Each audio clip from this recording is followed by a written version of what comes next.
Two Bulls in a China Shop is brought to you by these great companies that are giving us money to let you listen to their stuff. Bullshit, Kyle. We make this show. You and me. Two Bulls in a China Shop is brought to you by us. Someone's got to pay the bills, Dan, because it's not our trading. All right, roll them. DraftKings Sportsbook is officially live in Ohio. New customers, download the DraftKings Sportsbook app and use code DEFEND to get $200 in bonus bets instantly when you place a $5 bet on anything. That's code DEFEND, only at DraftKings Sportsbook. Gambling problem? Call 1-800-GAMBLER. 21 and over and physically present in Ohio. Valid one offer per first-time depositors who have not already redeemed $200 in free bets via pre-launch offer. Minimum $5 deposit and wager. $200 issued as bonus bets. Eligibility restrictions apply. See dnkg.co/OH for terms.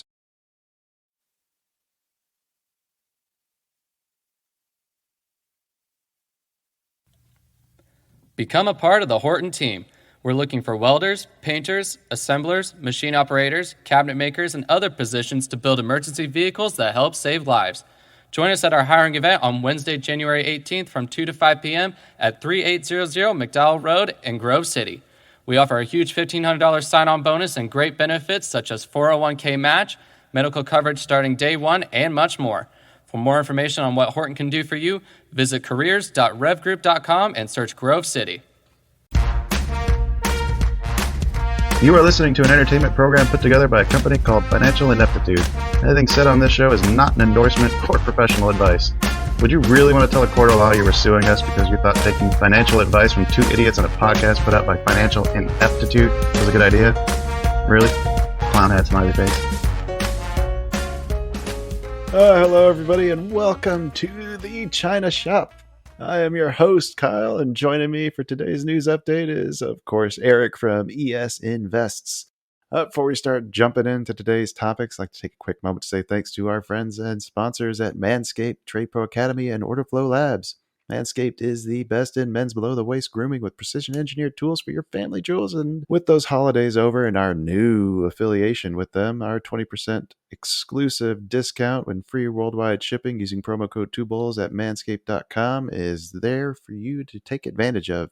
When it comes to institutional quality trading education, take a look at tradeproacademy.com. In their free Discord server, you'll find instructions to take advantage of our discount with them as well.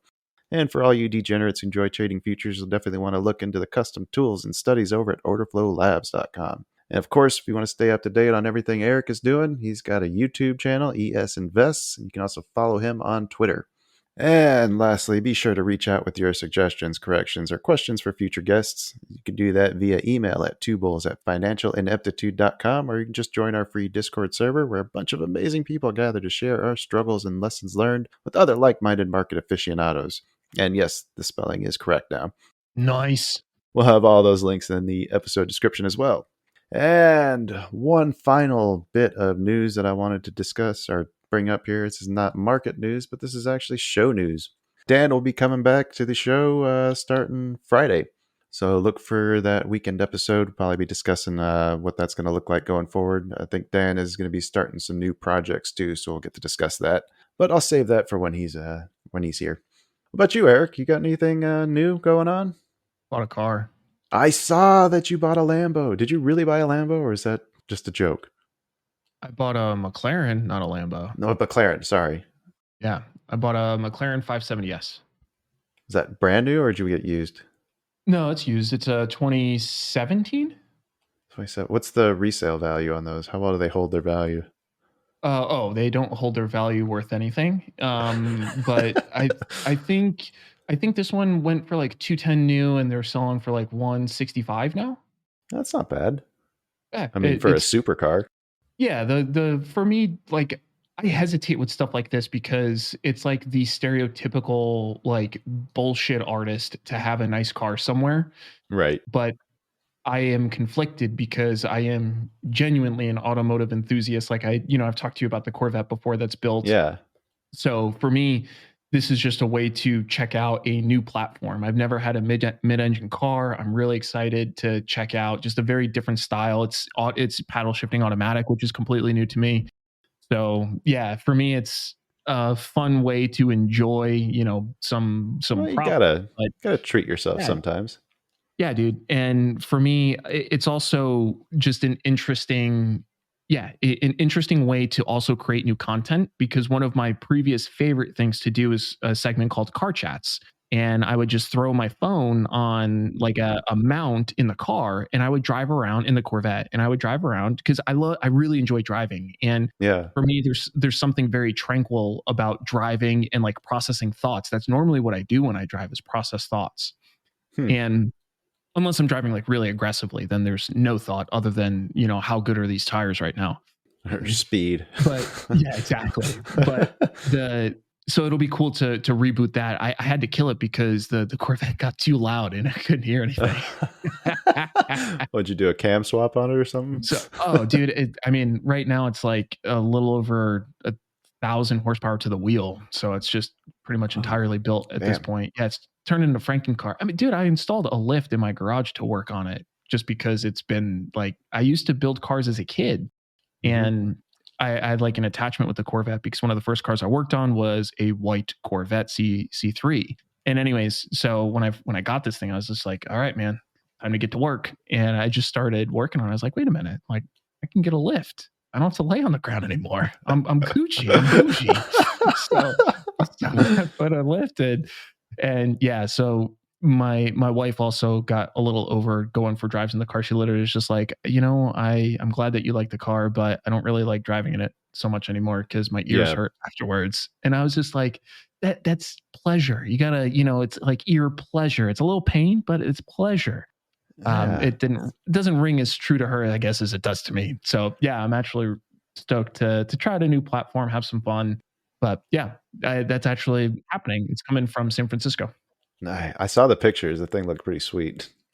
Yeah, and I also have to come clean on at least the picture on Twitter. It's a stock photo because Okay. it's the same exact setup as mine, but Mhm.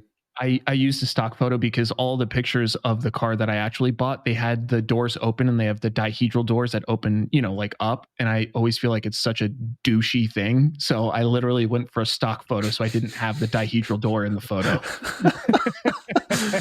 Not a fan of Back to the Future, huh? I actually really like them, but I'm so sensitive to how douchebaggery, like how much douchebaggery goes on with Yeah. cars like this, that I'm like hypersensitive to. I was like, I don't want the photo of the fucking, dihedral door next to it. Just, it's too much. So I literally went and got a stock photo to avoid that. All right. Well, 6.5 minutes in talking about cars. I could do this for another Dude, hour. I was just gonna say this is my kind of. I just interviewed Ewan Sinclair, and we literally spent the first 20 minutes of the interview talking about cars. Oh, he's really? another car guy, but I mean, I think you have a bunch of really awesome news queued up, and I mean, it's a big week, so yeah, I'm ready to pivot over to hit on whatever you want. I guess we should talk about what's coming up with CPI tomorrow. Been seeing a lot Yeah, of people throwing predictions around. Like Wells Fargo has made headlines with them suggesting that inflation is going to fall to 2.2% by the end of the year. love that. Yeah.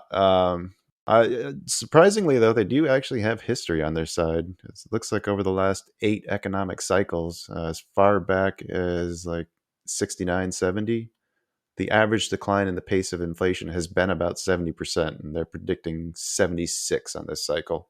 It's interesting, and I think the only problem is applying historic norms to this is going to be very difficult. I was going to say, it didn't look like they were predicting it because of the way it has historically moved. I mean, I made it look like this was what their analysts came up with. Oh, yeah, I'm sure that's the case. All I was Yeah. saying is I think it's difficult to use that as a bolstering aspect to the argument Oh, yeah. No, that makes because, perfect yeah, sense. Yeah. because I just think everything is so unique right now. But I mean, to their point, one of the things that I've been talking to people about is even though Big Daddy J Powell and the Fed earlier this week, they all came out saying, we might be somewhere between 5% and 5.5% for the target rate. And that they might think that, but the thing is the bond market is already starting to price in a cut. So the last time they had this little bit of a standoff, it didn't necessarily work out to the way that the Fed thought it was going to go. So I actually think that bonds would be my true north, because that takes obviously the collective intellect of the entire market ecosystem. Right. But who knows? The Fed, I think, right now is just really, really prioritizing consistency in their messaging, which, to their credit, they're doing a good job. Yep. We've been harping on that, I think, since we started talking. Yeah, and I purposefully note it to their credit, because I think it's, if we had to pick bad scenarios, this is the less bad scenario than the hyper reactive bouncing all over the place. Like, you want to talk about market volatility, that would just be Oh yeah, next level. But in doing a jumbo rate hike and then coming right back and cutting them exactly a month later. No, you can't do that. Yep, exactly. And I think one of the things is, I do question the just it's almost like hyper focus on these rate increases, but I'm hopeful that as new data comes out, that they will do what they said originally, that they will remain sensitive to the data, and maybe that will be the case. Who knows? Let's go back to what you're saying about the bond market, because I did see a headline pop up that said that the bonds were pricing in a recession, but I'm not really sure. I don't really follow the bond market, so I can't really speak to what that even means. Yeah, I would need the context on what they were looking at, because bond prices, really, more often than not, they're talking inversions, yield inversions, which we've seen some of that already in terms of pricing in or forecasting a recession. So that could be the case. I don't know the exact reference material on this one, but the bond markets are just very telling in a lot of different ways, because they inform us about how big money is flowing. Is what it comes. The bond market's huge. They're the largest market that we have. Right. And there's just so much capital that moves in and out. That's really what people use, at least in terms of the predictive capabilities of it. It's interesting. I never understood bonds. Like, it made sense, back in the 80s when you can get, a decent return on them. But when you're getting like 0.5%, like we were like 2-3 years ago, like, what's the point? I think people become, and even that comment is just a little short-sighted, because like you said, right, it was that way for 2 years or whatever. Yeah. But in the grand scheme of the markets and market volatility and overall returns, bonds continue, in my opinion, to have their purpose. To your point, they're not something that I actually care to use much myself, other than trading yields. But the other thing that people kind of sleep on with bonds, because they can be kind of boring and slow, but people forget how much leverage is in bonds, which is massive. Oh, So really? oh my God, yeah. The leverage in bonds is massive. So it's another reason, depending on the products, that people are trading, that they might choose to look, at something like bonds for that exact reason. Oh, that's really interesting. I was not aware of that. I guess maybe I'll have to do some more homework on that this week. Yeah, bonds are one of those things, again, like they get slept on pretty frequently, because they're bonds, man. Like, they're not really that, there's not a lot of action in them, but that's one of the reasons why there's a lot of leverage in them, is for that exact reason. So how does the bond market then price, or how does that indicate rate cuts coming? Like, what exactly are you seeing that shows that? We can look at the yields. So we can look at short-term yields against long-term yields. And that's really all there is to it. So if we look at the 6-month, which is around like 4.8%, something like that, and a 2-year right now is like 4.2%, there's a cut baked into that. Yeah. So that's really how we can kind of get the initial, look at whether or not what's most probable here. No, that makes perfect sense. Man, some of this stuff makes a lot of sense when you think about it. Like, why does everybody make it so difficult? Dude, I talk about that all the time. The financial markets want nothing more than to separate people from their money, because they add all of these complexities unnecessarily. And to your point, sometimes somebody just needs something explained to them in a generally basic way, and then right here, right, like it just clicked for you. And for a lot of people, that's the case. Exactly. Yep. But you're right. We purposefully make everything seem super complicated to make us sound cooler than we are, other than a bunch of nerds that look at computers all day. And you got to justify something, right? Dude, yeah. And it's to separate people from the money, because if something is complex to understand, then they're more likely to outsource that to a quote unquote expert, which, fun fact, most of the experts fucking underperform the market. So fuck them. Mm-hmm. Support for Two Bowls in a China Shop is brought to you by Manscaped, who is the best in men's below-the-waist grooming. Their products are precision-engineered tools for your family jewels. Manscaped's Performance Package is the ultimate men's hygiene bundle. Join over 7 million men worldwide who trust Manscaped with this exclusive offer to you. 20% off and free worldwide shipping with the code 2BOWLS at manscaped.com. That's the number 2. And if my math is correct, that's about 14 million balls, and that's a lot of balls. I've tried beard trimmers in the past, but the electric pain of a trimmer catching the sensitive skin of my beanbag had turned me off grooming below the waist in the past. But after receiving the Performance Package 4.0 from Manscaped, my attitude towards below the waist grooming quickly changed. The Lawnmower 4.0's advanced skin-safe technology is a game changer and quickly put all those old fears to rest. The cutting-edge ceramic blade really shined here, and I didn't experience any discomfort while mowing down a severely neglected and overgrown landscape. And trust me when I say this, but I gave this thing a workout. The 4000K LED spotlight is a great touch as well, especially when taking advantage of the fact that Lawnmower is waterproof. That's right, no more mess on the floor when you just use it in the shower. The Lawnmower really is the best ball trimmer I've ever come across. But the Performance Package 4.0 doesn't just come with the trimmer. It's jam-packed with goodies including Crop Preserver Ball Deodorant, Crop Reviver Toner, a surprisingly high-quality pair of free boxer briefs, and my personal favorite, the Weed Whacker Nose and Ear Hair Trimmer. No longer do I have to resort to ripping out overgrown nose hairs with tweezers, and because the waterproof Weed Whacker also provides proprietary skin-safe technology that helps reduce nicks, snags, and tugs in my delicate nose holes, it's a much more pleasant experience than the old methods. And not only do you get that free pair of boxers, they also throw in a free travel bag to hold all that swag. It's time to take care of yourself, so go to manscaped.com and get 20% off plus free shipping with code 2BOWLS. Trust me when I say this, fellas, your balls will thank you. I know mine did. So get 20% off and free shipping with code 2BOWLS at manscaped.com.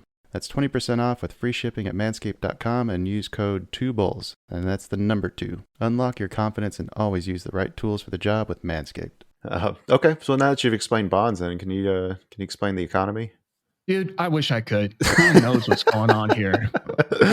It's actually funny you say that, because on a weekly basis when I'm making the newsletter, I look at, upcoming news so I can make that little graphic, right? Some of the things I'm looking at coming up.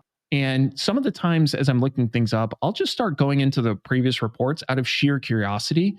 And the amount of just pure information that's out there on a weekly basis pertaining to all of these things, it continually reminds me how complex these systems are. And it's literally laughable to me on a daily basis when we see different news media outlets, and I get why they do it. I'm not necessarily, completely diming them out, but the propensity to just relegate incredibly complex systems into these 2-sentence synopsis. Oh, S&P's up because of this or down because of that. Right. And it's like sometimes there is a clear catalyst, and that can be the case. Most of the time, it's so much more fucking complicated than that. But nobody wants to take the time to parse it out. And really, I would argue, it doesn't matter.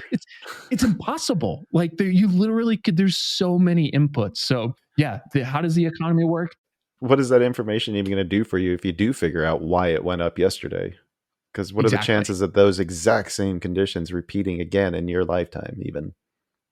That's exactly it. It.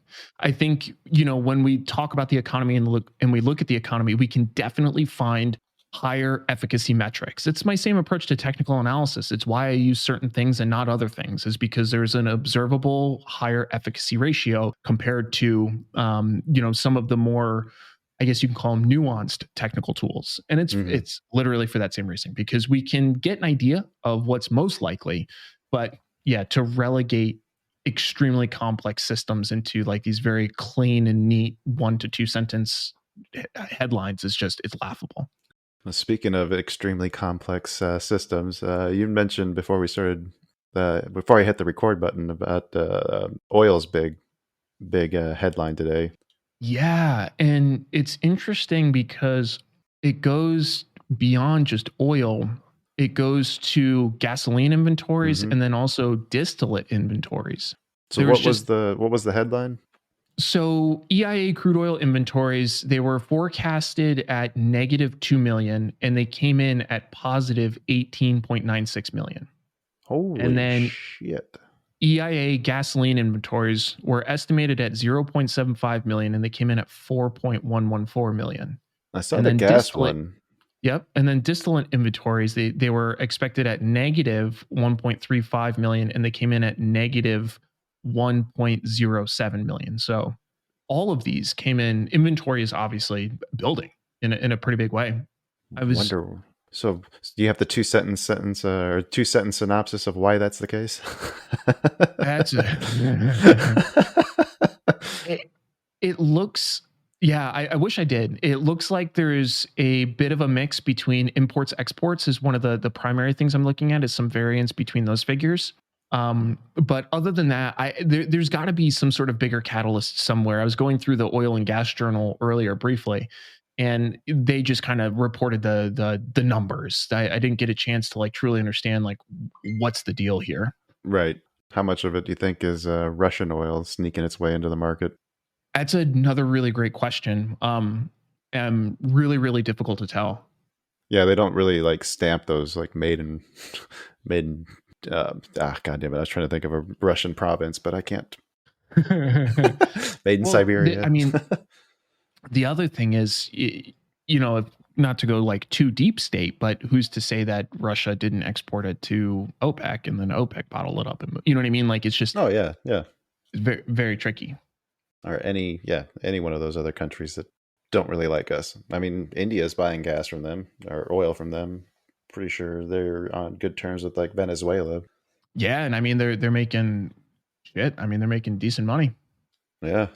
All right. So what does that mean then? So, well, I guess the main question I had is like, how do you get off by that much?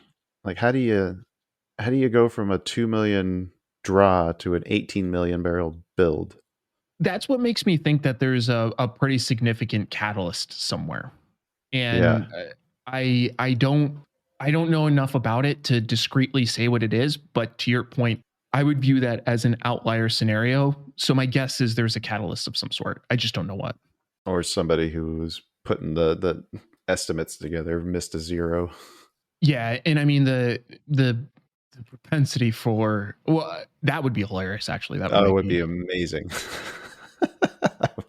That would be so funny. All right. Anything else on that? Do you have anything you want to say about CPI coming up? Expectations or Yeah, I mean, I'm not really in the game of trying to guess where things are going to go. I do think it's interesting to postulate, just because who knows, and it's kind of interesting to see how things trend. For me, I'm trading volatility around the event in and of itself, so I don't necessarily care too much what happens. I'm just essentially trading the mispricing of volatility in index ETFs or indices themselves specifically for this trade. But I mean, CPI year over year, it's expected to come in at 6.5%. And I do think it's going to either come in at expectations or slightly below. That's my guess. Mhm. And CPI month over month came in last month, or I'm not last month, the previous month, it was 0.1%. It was, I think the forecast for this one is negative 0.1%. Yeah, So that to me sounds about right. Like I could see that happening. be interesting to see what the Fed has to say about that. I mean, because Yeah, that's and exactly what they've been wanting. If the things start coming down, maybe there is more likely they just kind of sit on their hands for a little bit and observe. right. Yeah, I agree with that. All right. Well, last thing, I know your favorite guy, SBF, been kind of keeping tabs on that case as it's been going on. I saw something else pop up on the headlines today that apparently they've located more than $5 billion in cash liquid assets. How It, do you just find $5 billion? what do you mean, man? All they do is turn somebody upside down, shake the coins out of their pockets, and then there's a few billion, right? I mean, and then this is just after they've filed for bankruptcy. That's how this works. That's so fucking weird. Absurd, absolutely absurd. I mean, it just goes to show you how poorly managed this company was. I don't know. There's Don't. anything else you can really say about that, can you? Yeah, I mean, I think that is exactly it. It Like, I'm trying to see what the actual assets were. They don't really kind of specify that. They just say that they're well underway on plans to monetize over 300 other non-strategic investments with a book value over 4.6 billion. Oh, that's in addition to what they found. Oh, Jesus. I guess I should have read this before we started talking about it. That takes the fun away. Oh God. Okay. And then there's a poll at the end of this. So, do you think the founder Sam Bankman-Fried will or will not ever return to the world of finance? I gotta imagine he will try. I'm sure he'll try. The question is whether he's going to be allowed. That's the poll I want to see.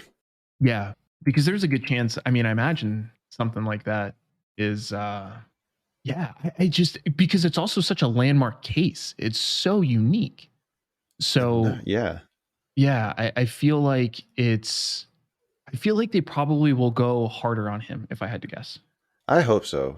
The more you read into it, the more you see, the more you hear, the worse it gets. It just keeps getting. I can't wait for the documentary to come out on this, or that book. I really hope that book tells all the dirty secrets from the guy that dude. Yeah. the guy who wrote Michael Burry's book. I'm pretty stoked on that too. He's been shadowing him for like 6 months before this thing happened, so he's got to have some really good stuff. Also makes you wonder too, like, well, it's SBF, like, will he even get anything out of that deal? Because I'm pretty sure, like, when you like, didn't O.J. Simpson get in trouble or not be able to profit from the book that he wrote called "If I Did It," or was that a hoax? I don't know anything about that book. I don't think it ever actually came out. I think he tried to write it, tried to sell it, and then it didn't happen. Oh no, it's a real book. Yeah, I haven't heard anything about that. Oh God, you should read the wiki on that. It is fascinating. Fuck, I think this actually did publish. Published in 2007. So the federal judge ruled that Ron Goldman's dad could pursue the publishing rights to the book. In 2007, a bankruptcy judge awarded the rights to the Goldman family, who received most of the profits to help satisfy the $33.5 million wrongful death civil suit judgment. LOL. Yeah. Man, how fucking ballsy is that? If I did it. Hypothetical ways that it sounds like somebody just tongue-in-cheek writing a confession. Right. I'm not saying I did do it, but if I did, I would have taken the knife out of this kitchen drawer. I would have made sure that I used my 2 small gloves just in case that ever came back up. We are really, really going off the rails now. I'm following your lead. I'm being innocent here. I know. I'll probably have to trim this down quite a bit. All right. Anything else you want to leave the listeners with before we sign off? No. All right. Like, share, subscribe, all that fun, jazzy shit. Give Erik a follow. And goodbye. See ya.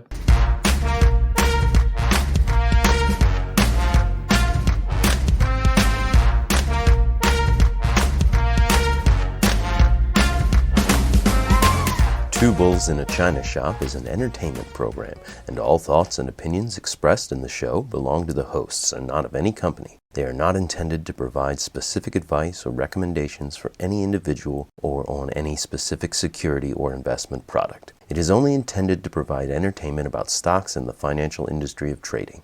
If you make trades based on what you hear in this show, you assume all risks for those trades.